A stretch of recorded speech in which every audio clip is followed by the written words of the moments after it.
Chapitre 3 L'avancée de la brume. Nous parcourûmes péniblement en sens inverse l'allée menant aux fruits et légumes, comme des saumons remontant le cours d'un ruisseau. J'aperçus des visages familiers.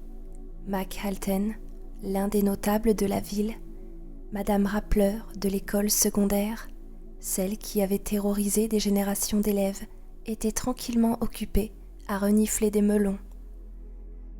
Madame Thurman, à qui il était arrivé de garder Billy certains soirs où Steph et moi voulions sortir. Mais pour la plupart, c'étaient plutôt des estivants qui faisaient des réserves de plats à consommer froid en échangeant des plaisanteries sur la vie à la dure. La charcuterie et la viande cuite pré-tranchée avaient été raflées aussi proprement que les livres à 10 cents dans les ventes de charité. Il ne restait plus que quelques sachets d'andouille bologna, un pain de macaroni et une seule et unique saucisse phallique. Je choisis des tomates, des concombres et un pot de mayonnaise. Elle voulait du bacon, mais tout le bacon avait disparu. Je pris à la place plusieurs sachets d'andouille, encore que je n'ai plus jamais été capable d'en manger, depuis qu'une enquête sur les produits alimentaires a révélé que chaque paquet contenait une petite quantité de chiures d'insectes, un petit supplément offert pour le même prix. « Regarde, » fit Billy, quand nous tournâmes pour nous engager dans la 4e travée, « il y a des militaires. » Ils étaient 2, leurs uniformes foncés se détachant parmi les couleurs vives des vêtements d'été et des tenues de sport. On avait pris l'habitude d'en rencontrer de temps en temps depuis la mise en place du projet Pointe de Flèche à 50 km de là. Ces 2-là avaient tout juste l'âge de se raser, semblait-il. Je jetai encore un coup d'œil à la liste de Steph pour constater que nous avions tout, enfin presque tout. En bas, comme si elle y avait pensé après coup, elle avait griffonné une bouteille de Lancer. Ça me paraissait une bonne idée. 2 ou 3 verres de vin ce soir, quand Billy sera au lit, et après, qui sait, faire l'amour longuement avant de s'endormir. Je laissai le chariot et gagnai non sans mal le rayon des vins. En revenant, je passai devant l'imposante double porte qui donnait sur la réserve d'où s'échappait le ronronnement régulier d'un gros générateur. J'en conclus qu'il devait être assez puissant pour réfrigérer les bacs à surgeler, mais pas suffisamment pour alimenter le système d'ouverture des portes, les caisses enregistreuses et tous les autres appareils électriques. On aurait dit un moteur de moto là-dedans. Norton réapparut à l'instant où nous prenions place dans la file d'attente, portant dans les bras 2 paquets de 6 Schlitz légères, une miche de pain et la saucisse que j'avais remarquée plus tôt. Il prit place aux côtés de Billy et moi dans la queue. Il faisait très chaud à l'intérieur du magasin, sans air conditionné, et je me demandais pourquoi aucun employé n'avait eu l'idée de coincer au moins les portes en position ouverte. J'avais croisé Buddy Eggleton avec son tablier rouge, occupé à se tourner les pouces pendant que le travail s'accumulait. Le générateur ronronnait, monotone. J'avais un début de migraine. « Mettez tout ça là-dedans, avant de faire tomber quelque chose, » dis-je. « Merci. » Les files d'attente atteignaient les bacs à surgeler désormais.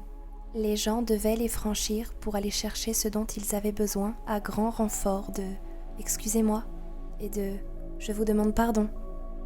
« On va se faire chier », constata Norton d'un ton morose, et je fronçai un peu les sourcils. Je n'aime pas qu'on parle aussi grossièrement en présence de Billy. Le vrombissement du générateur diminua d'intensité, tandis que la file progressait au ralenti. Norton et moi échangions des propos insignifiants, en esquivant consciencieusement toute allusion au conflit de mitoyenneté qui nous avait menés devant le tribunal du comté pour nous en tenir à des sujets comme le temps ou les chances qu'avaient les Red Sox de gagner le match. Pour finir, notre petite réserve de sujets épuisée, nous nous tûmes. Billy s'impatientait à mes côtés. La file avançait au pas. Nous avions désormais les repas surgelés sur notre droite et les vins et champagnes coûteux sur notre gauche. Tandis que la file progressait vers les vins plus ordinaires, je caressais l'idée d'acheter une bouteille de Ripple, le vin de mon ardente jeunesse. Je ne le fis pas. Ma jeunesse n'avait jamais été tellement ardente, de toute manière. « Dis papa, pourquoi est-ce qu'on n'avance pas plus vite ?» demanda Billy. Il avait toujours les traits crispés et soudain, une trouée s'ouvrit dans la brume d'inquiétude qui m'avait envahi et une chose horrible apparut de l'autre côté, le visage froid et métallique de la terreur. Puis cela passa. « Sois patient, bonhomme, dis-je. » Nous avions atteint les présentoirs à pain, là où la double file virait vers la gauche. Les caisses étaient en vue à présent. Les 2 qui étaient ouvertes et les 4 autres désertées, dont les tapis roulants à l'arrêt portaient un petit écriteau qui disait « Ayez l'obligeance de choisir une autre caisse et Winston ». Au-delà des caisses, par les panneaux vitrés, on découvrait le parc de stationnement et, plus loin, le croisement des routes 117 et 302. La vue était en partie masquée par la face blanche des affiches annonçant les offres spéciales et les articles du jour, en l'occurrence une collection d'ouvrages intitulée « L'encyclopédie de la nature ». Nous nous trouvions dans la file aboutissant à la caisse où se tenait Bud Brown. Il y avait encore au moins 30 personnes devant nous. La plus aisément repérable était Madame Carmody, dans son ensemble jaune flamboyant. On aurait dit une publicité pour la fièvre jaune. Soudain, un ululement s'éleva dans le lointain. Son niveau sonore augmenta rapidement pour devenir le hurlement d'une sirène de police. Un klaxon retentit, suivi d'un crissement de frein, puis de pneus sur la chaussée. Je ne voyais rien. L'angle n'était pas le bon, mais la sirène atteignit son maximum à la hauteur du supermarché, puis commença à diminuer à mesure que la voiture de police s'éloignait. Des clients quittèrent la file d'attente pour aller voir, mais ils furent peu nombreux. Nous avions attendu trop longtemps pour laisser passer notre tour. Norton alla voir. Ses provisions reposaient dans mon chariot. Au bout de quelques instants, il revint prendre place dans la queue. « Les flics !» dit-il. Puis la sirène des pompiers s'y mit à son tour, un long gémissement plaintif s'élevant pour devenir un cri déchirant, qui retombait et montait de nouveau. Billy m'agrippa la main, s'y cramponna. « Qu'est-ce qui se passe, papa ?» demanda-t-il. Puis un instant plus tard, « Maman ne risque rien ?»« Ça doit être un incendie vers Kansas Road, » dit Norton, avec toutes ces lignes à haute tension que le vent a fait tomber. Les voitures de pompiers seront sur place dans 1 minute. Voilà qui donnait une raison d'être à mon malaise. Des lignes à haute tension étaient tombées au beau milieu de notre jardin. Bud Brown fit une remarque à la caissière qu'il supervisait. Elle tendait le cou pour voir ce qui se passait. Elle piqua un phare et reprit ses additions sur sa calculatrice. Je n'avais pas envie de me trouver dans cette file d'attente. Je me rendis soudain compte que je n'avais aucune envie d'être là. Mais elle se remit à avancer et il semblait ridicule de s'en aller maintenant. Nous arrivions au niveau des cartouches de cigarettes. Quelqu'un poussa la porte d'entrée, un adolescent. Je crus reconnaître le gosse que j'avais failli heurter en cherchant une place, le motard à la Yamaha qui ne portait pas de casque. « Le brouillard !» lança-t-il. « Faut que vous alliez voir ça. Il s'amène par Kansas Road. » Tous les regards convergèrent dans sa direction.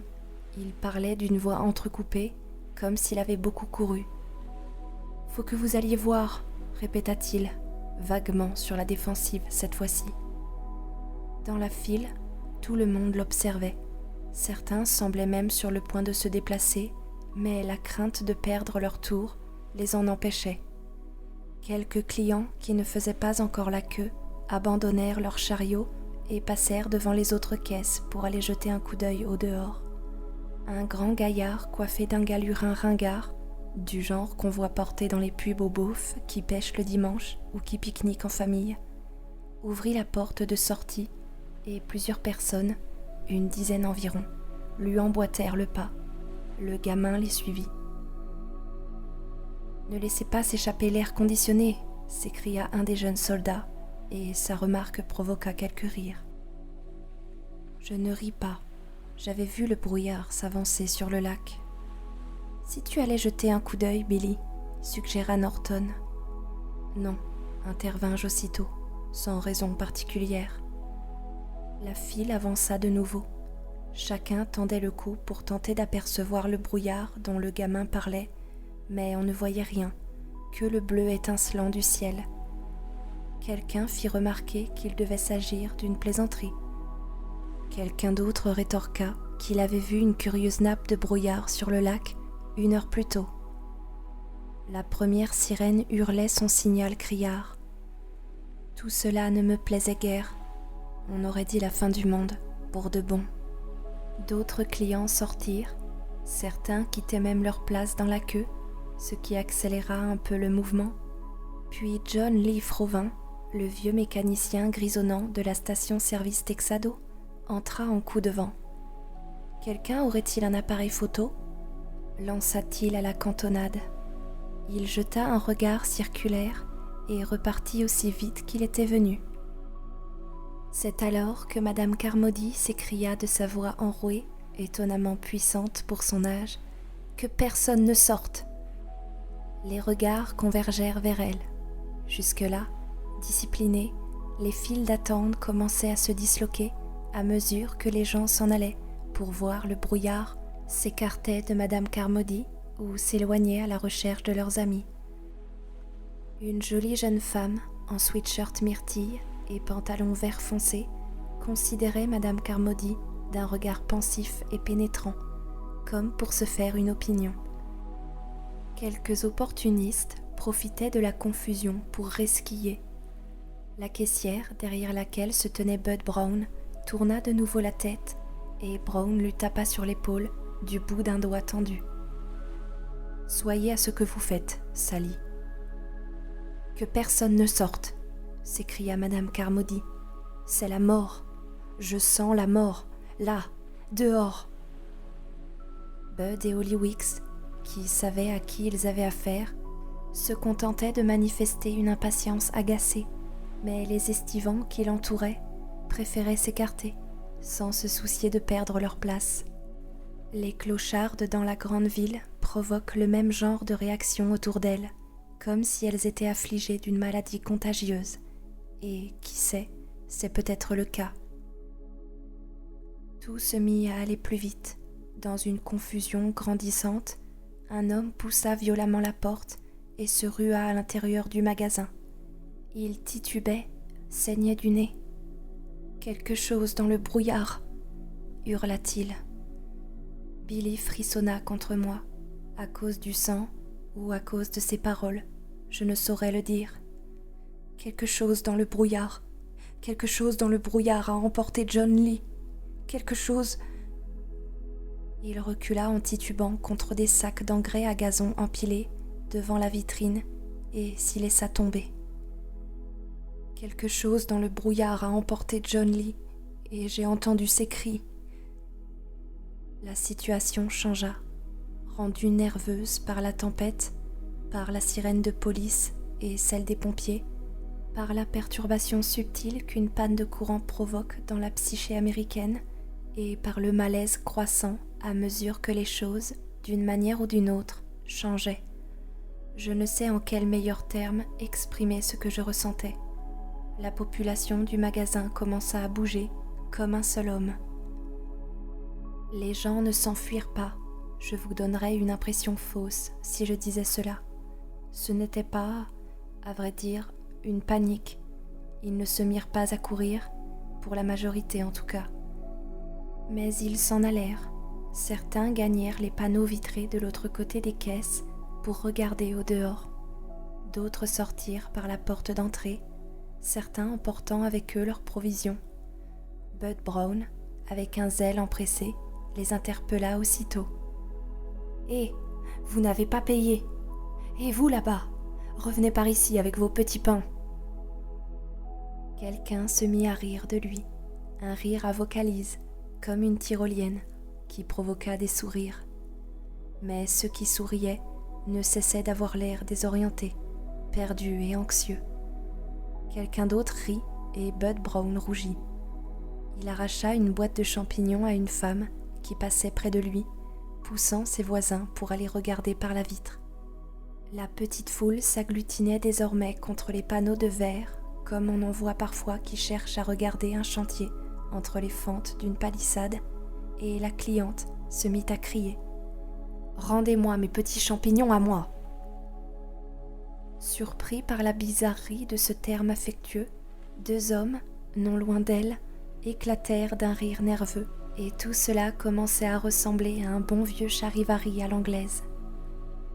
Madame Carmody trompetta de nouveau sa sommation de ne pas sortir. La sirène des pompiers mugissait sans trêve, comme une vieille femme mettant son adversaire en fuite par ses cris, et Billy éclata en sanglots. « Pourquoi est-ce qu'il saigne, papa ? Pourquoi est-ce qu'il saigne ?»« Ce n'est rien, mon grand. Il saigne du nez, ce n'est pas grave. » Qu'est-ce qu'il voulait dire par « quelque chose dans le brouillard » demanda Norton. Il fronçait les sourcils avec ostentation, ce qui devait être sa manière d'exprimer la perplexité. « J'ai peur, papa, » dit Billy à travers ses larmes. « S'il te plaît, rentrons à la maison. » Quelqu'un me bouscula violemment en passant et faillit me renverser. Je pris Billy dans mes bras. La peur me gagnait, moi aussi. La confusion devenait générale. Sally, la caissière que surveillait Bud Brown, se leva pour s'en aller. Il l'agrippa par le col de son sarrau rouge et le déchira. Elle fit volte-face, toute griffe dehors. « Ôtez vos sales pattes de là !» hurla-t-elle. « Oh, la ferme, petite garce !» fit Brown, mais il avait l'air totalement éberlué. Il tendit de nouveau la main vers elle, mais Holly Weeks l'arrêta. « Bud, du calme !» dit-il sèchement. Quelqu'un d'autre se mit à crier. L'ambiance n'était pas encore à la panique jusqu'ici, pas tout à fait, mais ça n'allait pas tarder. Des flots de gens s'écoulaient du magasin par les deux portes. Du verre explosa et du Coca-Cola se répandit sur le sol en pétillant. « Qu'est-ce qui se passe, bordel ?» s'exclama Norton. C'est à ce moment-là qu'il commença à faire sombre. Mais non, pas exactement. Je crus d'abord, non que le jour s'assombrissait, mais que les lumières s'étaient éteintes à l'intérieur du supermarché. Je regardais par réflexe les lampes au néon, et je ne fus pas le seul. Et alors, avant que je me souvienne de la panne de courant, on aurait dit que c'était ça, que c'était bien ce qui avait changé la qualité de l'éclairage. Puis, je me souvins qu'elles étaient éteintes depuis le début, depuis que nous avions pénétré dans le magasin, et qu'il ne faisait pourtant pas sombre. Alors je compris. Avant même que les badauds agglutinés devant les vitres se mettent à pousser des cris en tendant le doigt, la brume arrivait. Elle arriva par l'entrée du parc de stationnement qui débouche dans Kansas Road, et, d'aussi près, elle n'était en rien différente de ce que nous avions vu la première fois de l'autre côté de Long Lake. Elle était d'un blanc étincelant, dépourvue de tout reflet. Elle avançait rapidement et masquait presque entièrement le soleil. À la place du soleil, il y avait désormais un disque d'argent dans le ciel, comme la pleine lune, en hiver, apparaît sous les nuages, filant à toute allure. Elle arrivait au ralenti, et en l'observant, je songeais au cyclone de la veille. Il existe dans la nature des forces que l'on a rarement l'occasion de voir à l'œuvre. Tremblements de terre, ouragans, tornades. Je ne les ai pas toutes vues en pleine action, mais j'en ai vu suffisamment pour en déduire que toutes se déplacent au même rythme nonchalant et hypnotique. Elles vous retiennent, vous ensorcellent, comme Steph et Billy la veille, devant la baie vitrée. La brume recouvrit les deux voies de Kansas Road uniformément, les masquant au regard. La belle demeure coloniale restaurée des McKeon fut engloutie.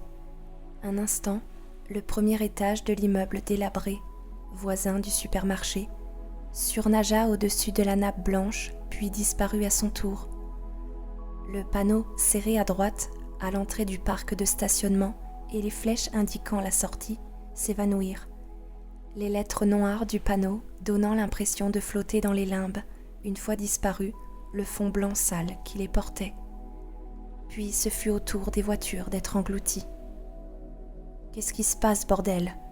demanda encore Norton, d'une voix qui se fêla. La brume progressait toujours, avalant le ciel bleu et le macadam de la chaussée avec tant de facilité. Même à 500 mètres, la ligne de démarcation était toujours aussi nette. J'avais l'impression délirante d'avoir sous les yeux une œuvre particulièrement réussie, d'effet d'optique, signée Willis O'Brien ou Douglas Trumbull. Tout se passa incroyablement vite. Du ciel bleu, on ne voyait plus qu'une large échappée qui rétrécit en une bande étroite, puis un trait de crayon, puis plus rien. La blancheur ouatée poussait contre les panneaux de verre. Je voyais jusqu'à la poubelle posée à 1 mètre de l'autre côté, mais guère plus loin. J'apercevais le pare-choc avant de ma Jeep, mais c'était tout. Une femme poussa un cri, long et perçant. Billy se serra plus étroitement contre moi. Son corps tremblait comme des fils électriques parcourus de courants à haute tension. Un homme hurla et s'élança vers la travée d'une des caisses fermées pour gagner la porte. Je crois que c'est ce qui provoqua la débandade. Les gens se ruèrent en pagaille dans le brouillard. « Hé !» rugit Brown. J'ignore s'il était en colère, terrifié ou les deux. Il était rouge cramoisi, des veines saillées à son cou, grosses comme des câbles de batterie. « Hé là, tout le monde! Vous n'avez pas le droit d'emporter la marchandise. Rapportez ça tout de suite, c'est du vol !» Personne ne s'arrêta, mais certains jetèrent leurs provisions au passage. Certains riaient, surexcités, mais ils étaient en minorité. Ils se déversèrent au dehors dans le brouillard et nul d'entre nous ne les revit jamais. Une odeur vaguement âcre se répandit à l'intérieur par les portes ouvertes où, compressés, les gens commençaient à pousser et à se bousculer. J'avais mal aux épaules à porter Billy. Il était grand déjà. Steph l'appelait quelquefois son jeune poulain. Norton s'éloigna un peu, le visage préoccupé, vaguement hébété. Il se dirigeait vers la porte. Je fis passer Billy sur un bras pour tendre l'autre et toucher Norton. « Non, à votre place, je n'irai pas, » dis-je. Il se retourna. « Comment ? Attendons plutôt pour voir. »« Pour voir quoi ? » ?»« Je ne sais pas, » dis-je. « Vous ne pensez pas, » commença-t-il, et un cri surgit du brouillard. Norton se tut. La cohue qui bloquait les portes commença à relâcher sa pression et le mouvement s'inversa. Les conversations, les cris et les appels s'interrompirent. Près de la porte, les visages blêmirent brusquement, figés en 2 dimensions. Le cri perçant se prolongeait interminablement, rivalisant avec la sirène des pompiers. Il semblait improbable qu'une paire de poumons humains puisse soutenir aussi longtemps un cri pareil. « Oh mon Dieu !» marmonna Norton en se passant la main dans les cheveux. Le cri cessa brusquement. Il ne décrut pas, mais s'arrêta net. Un autre homme sortit, un type costaud en bleu de travail, dans l'idée d'aller secourir celui qui avait crié, sans doute. Je le vis un instant, à travers la vitre et le brouillard, comme une silhouette au milieu de la mousse qui se forme au-dessus d'un verre de lait. Puis, et que je sache, je fus le seul à voir ce qui se passa, quelque chose se mit à bouger derrière lui, une ombre grise au sein de toute cette blancheur. Et j'eus l'impression qu'au lieu de s'enfoncer dans le brouillard, l'homme en bleu de travail y fut attiré, d'un seul coup, ses bras battant l'air comme par surprise. Un silence total s'abattit sur le magasin. Une constellation d'étoiles scintilla au dehors. Les lampes à iode du parc de stationnement, vraisemblablement alimentées par des câbles électriques souterrains, venaient de se rallumer. « Ne sortez pas !» croissa Madame Carmody, comme un oiseau de malheur. « C'est la mort qui vous attend dehors. » Et soudain, nul ne semblait disposé à la contredire ou à se moquer d'elle. Un autre cri jaillit à l'extérieur, mais assourdi cette fois, provenant d'assez loin. Billy se raidit de nouveau contre moi. « Qu'est-ce qui se passe, David ?» demanda Holly Weeks. Il avait quitté son poste à la caisse, de grosses gouttes de sueur perlaient sur son visage poupin. « Qu'est-ce que c'est ?»« Je n'en ai pas la moindre idée, » dis-je. Holly semblait absolument terrifié. Célibataire, il habitait une jolie petite maison au bord de Highland Lake et aimait bien aller boire au bar de Pleasant Mountain. Au petit doigt grassouillé de sa main gauche brillait un saphir étoilé. Au mois de février, il avait gagné à la loterie. Il s'était offert la bague avec cet argent. J'ai toujours eu l'impression qu'Holly avait un peu peur des filles. « Ça ne me plaît pas, » dit-il. « Non. Écoute, Billy, il faut que je te repose. Tu peux me donner la main, mais tu me fais trop mal au bras, d'accord ? » « Maman, » gémit-il. « Elle va bien, » dis-je, histoire de dire quelque chose. Le vieux bonhomme qui tient la boutique de brocante à côté de chez John, le restaurant, passa devant nous, emmitouflé dans le vieux sweater imprimé qu'il ne quitte jamais. « C'est un nuage de pollution, » dit-il à voix haute. « Ça vient des usines de Rumford et des faubourgs de Paris, les produits chimiques. » Sur quoi il s'engagea dans l'allée numéro 4, celle des spécialités pharmaceutiques et du papier hygiénique. « Partons d'ici, David, » dit Norton sans conviction. « Vous ne pensez pas qu'on... » Il y eut un bruit sourd, un bruit étrange et déroutant que je sentis surtout dans mes pieds, comme si le bâtiment tout entier s'était enfoncé d'1 mètre dans le sol. Plusieurs personnes poussèrent des cris de surprise et de peur. Il y eut un carillon de bouteilles renversées qui se fracassèrent contre le sol carrelé. Un morceau de verre triangulaire se détacha d'un des panneaux vitrés de la façade du magasin et je remarquai que les châssis de bois étaient faussés et fendus par endroits.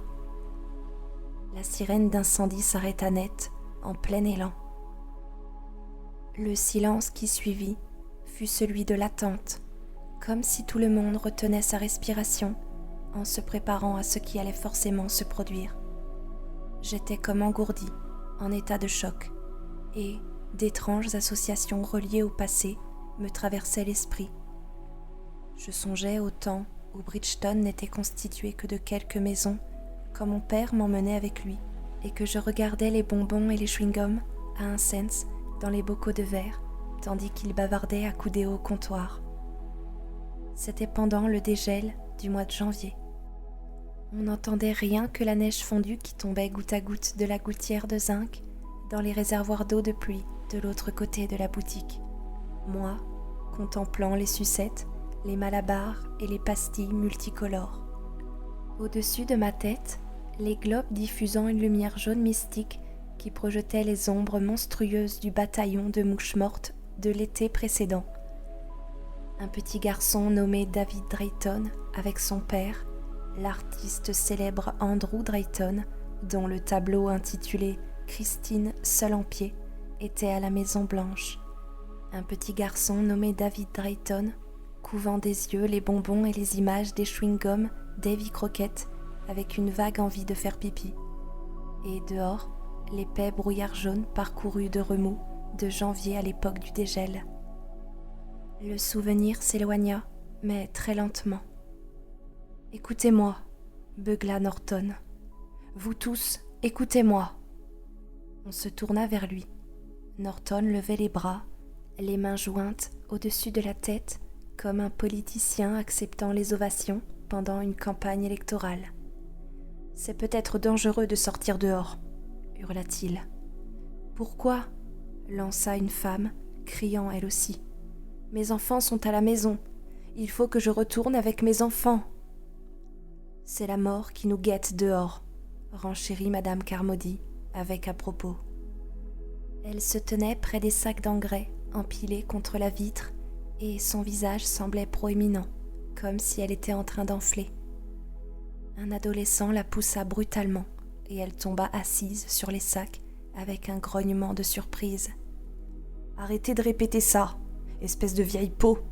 Arrêtez de nous les casser avec vos conneries. S'il vous plaît, criait Norton. Si on attendait encore un peu que le brouillard se dissipe et qu'on puisse voir. Des réactions contradictoires accueillirent ces paroles. Il a raison, dis-je en criant pour me faire entendre au-dessus du brouhaha. Tâchons de garder notre calme. Je crois que c'était un tremblement de terre, fit un homme à lunettes. Il avait une voix douce. Il portait dans une main un paquet de hamburgers et un sac de petits pains, et tenait de l'autre celle d'une petite fille, un peu plus jeune que Billy peut-être. Je crois vraiment que c'était un tremblement de terre. Il y en a eu un à Naples, il y a 4 ans, intervint un gros homme, un habitant du coin. C'était à Casco, le contredit aussitôt son épouse. Elle avait dans la voix les intonations d'une contradicteuse invétérée. Non, à Naples, insista son époux, mais d'un ton moins assuré. À Casco, rétorqua-t-elle fermement, et il céda. Quelque part dans le magasin, une canette de bière poussée à l'extrême bord d'un rayon par la secousse, le tremblement de terre ou quoi que ce fût, tomba à retardement avec un bruit sonore. Billy éclata en sanglots. « Je veux rentrer. Je veux ma maman. »« Vous ne pourriez pas la lui boucler à ce gosse ?» demanda Bud Brown. Il dardait ses yeux dans toutes les directions, rapidement, mais sans but précis. « Et mon poing dans la figure, ça te dirait pour que toi, tu la boucles ?» rétorquai-je. « Allons, Dave, ça ne sert à rien, » dit Norton, l'air affolé. « Je m'excuse, » commença la femme qui avait crié un peu plus tôt. « Je m'excuse, mais je ne peux pas rester ici. Il faut que je retourne auprès de mes enfants. » Elle nous regardait, les uns après les autres. Elle était blonde, avec un joli visage fatigué. C'est Wanda qui garde Victor, vous comprenez, mais elle n'a que 8 ans, et il lui arrive d'oublier. Elle oublie qu'elle est chargée de le surveiller. Et Victor, il est si petit, et ce qui l'amuse, c'est de tourner les boutons du gaz pour voir la petite lumière rouge s'allumer. Il aime bien cette petite lumière. Et il tire sur les prises électriques, quelquefois. Ça lui arrive. Et Wanda s'ennuie à la longue. Elle n'a que 8 ans. Elle s'interrompit et se contenta de nous regarder. Elle ne devait voir en nous que des yeux sans pitié. Pas des êtres humains, mais des rangées d'yeux. « Personne ne va donc me venir en aide ?» s'écria-t-elle. Ses lèvres se mirent à trembler. « Personne ici ne va raccompagner une femme chez elle. » Elle n'obtint pas de réponse. On entendait seulement les gens traîner les pieds. Elle porta ses regards de l'un à l'autre, montrant à chacun son pauvre visage ravagé. Le gros autochtone fit un demi-pas hésitant dans sa direction, mais son épouse le tira brusquement en arrière, refermant la main autour de son poignet, comme une menotte. « Vous ?» demanda la femme blonde à Holly. Il secoua la tête. « Vous ?» dit-elle à Bud. Il posa la main sur la calculatrice électronique près de lui et ne répondit pas. « Vous ?» dit-elle à l'adresse de Norton, et ce dernier commença un discours de sa voix grave d'avocat, expliquant que nul ne devrait sortir avant de savoir ce qui se passait et que... Elle s'en désintéressa et la voix de Norton s'éteignit. « Vous ?» dit-elle en s'adressant à moi, et je repris Billy dans mes bras, m'en servant comme d'un bouclier contre le visage terrible et ravagé. « Je vous souhaite de tous pourrir en enfer, » dit-elle. Elle ne cria pas en disant ces mots. Sa voix était lasse, presque éteinte. Elle gagna la porte de sortie et l'ouvrit à 2 mains. J'aurais voulu lui dire quelque chose, la convaincre de revenir, mais j'avais la bouche trop sèche. « Madame, écoutez, » commença l'adolescent qui avait insulté Madame Carmody. Il lui prit le bras. Elle baissa les yeux sur la main qui la retenait et il l'ôta, penaud. Elle s'enfonça dans le brouillard. Nous la regardâmes partir et nul ne dit mot. Nous regardâmes le brouillard l'envelopper, la transformant en silhouette impalpable. Ce n'était plus un être humain désormais, mais le croquis d'un être humain, gravé à la plume sur le papier blanc du monde, et nul ne dit mot. L'espace d'un instant, ce fut comme les lettres du panneau serrées à droite, qui semblaient flotter dans le néant. Ses bras, ses jambes et ses cheveux blonds blafards avaient entièrement disparu, et seul le fantôme brumeux de sa robe rouge demeurait visible et semblait danser dans les limbes. Puis sa robe disparut elle aussi, et nul ne dit mot.